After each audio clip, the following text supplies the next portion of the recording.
परिवर्तन चाहने सबै नेपालीहरूलाई एकै ठाउँमा एकीकृत गर्ने भन्दै जेनजी अगुवा सुदन गुरुङले बिहीबार राति 11 बजे 11 मिनेट 11 सेकेन्डमा राष्ट्रिय एकीकरण अभियान र द सिभिलियन फोर्स नामक प्लेटफर्मको घोषणा गरेका छन्। भिडियो सन्देश जारी गर्दै गुरुङले राष्ट्रिय एकीकरण अभियान .com को टेस्ट भर्सन सार्वजनिक भएको जानकारी दिएका हुन्। यस प्लेटफर्मले आम जनताका समस्यालाई तल्लो तहदेखि नै संकलन गरी राज्यको केन्द्रसम्म पुर्याउने र समाधान खोज्ने पुलको काम गर्ने उनले बताएका छन्।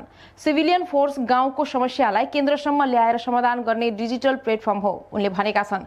गुरुङका अनुसार यस वेबसाइटमा मुख्यतया दुई प्रकारका एजेन्डाहरूमा काम गरिनेछ। राष्ट्रिय एजेन्डा अन्तर्गत मुलुकको समग्र समस्या जस्तै सरकारको अस्थिरता र यसलाई कसरी समाधान गर्ने भन्ने विषयमा सामूहिक छलफल र समाधानको बाटो खोजिनेछ।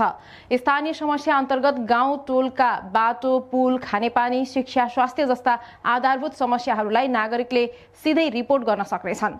यस अभियानमा आधुनिक प्रविधिको उच्च प्रयोग गरिने बताइएको छ। भर्सन 2 मा आर्टिफिसियल इन्टेलिजेन्स एजेन्टिक एआईलाई नेपालको संविधान र कानूनका धाराहरू सिकाएर ट्रेन गराइने गुरुङले जानकारी दिए। एआईले नागरिकका समस्यालाई कानूनी आधारमा विश्लेषण गर्नेछ भने विज्ञहरूको टोलीले त्यसलाई प्रमाणीकरण गरी अन्तिम ड्राफ्ट बनाउनेछ। उक्त फाइललाई काठमाडौँमा रहने छाया सरकारको टोलीले सम्बन्धित मन्त्रालय र विभागहरूमा पुर्याएर कार्यान्वयनका लागि दबाब दिने कार्यविधि तय गरिएको छ।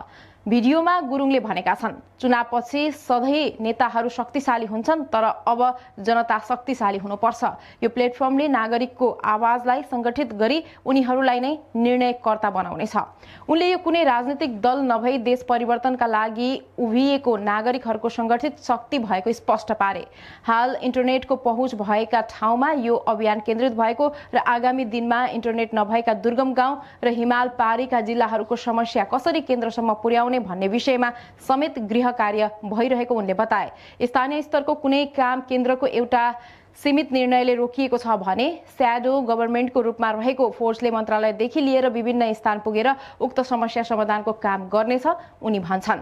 यो हाम्रो पहिलो खुड्किलो मात्र हो, उनले थपे। हामी हरेक नेपालीको समस्याको समाधान खोज्नेछौँ। 10 दिनसम्म परीक्षणका रूपमा रहने र यस अवधिमा प्राप्त हुने सुझाव र प्रतिक्रियाका आधारमा सुधार गरी आगामी पुस 27 गते पृथ्वी जयन्ती तथा राष्ट्रिय एकता दिवसका दिन यसको भर्सन 1 आधिकारिक रूपमा लन्च गर्ने योजना उनले सुनाएका छन्। उनले राष्ट्रिय एकीकरण अभियानमा जोडिएर समाजदेखि राज्यसम्म परिवर्तनको बाटो खोल्न सक्ने बताएका छन्। आज हरेक गाउँ-गाउँमा समस्या एकै रहेको भन्दै उनले उल्लेख गरेका छन्। बाटो, पुल, खानेपानी, स्वास्थ्य र शिक्षा जस्ता आधारभूत सेवा अपुग, युवामा बेरोजगारी र विदेशिनु नै विकल्प जस्तै कृषि उत्पादनको मूल्य बजारले नदिने दुर्व्यसन, कुसंस्कार र जुवाले परिवार विखण्डन, राजनीतिक गुटबन्दी र विभाजनले विकास रोकिएको, सिप छ, क्षमता छ, तर अवसर र नेतृत्व पारदर्शी छैन, बुद्धिजीवी, श्रमिक, युवा र महिलाको आवाज दबिन्छ, योजना कहिल्यै कागजमै, काम मैदानमा कहिल्यै देखिँदैन। तर यी सबै बदल्न सक्ने सुदनको विश्वास छ।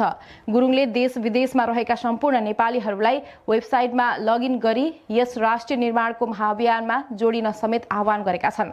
भविष्यमा भने यसमा एआई र मोबाइल एप समेत समावेश गर्ने योजना रहेको उनको भनाइ छ।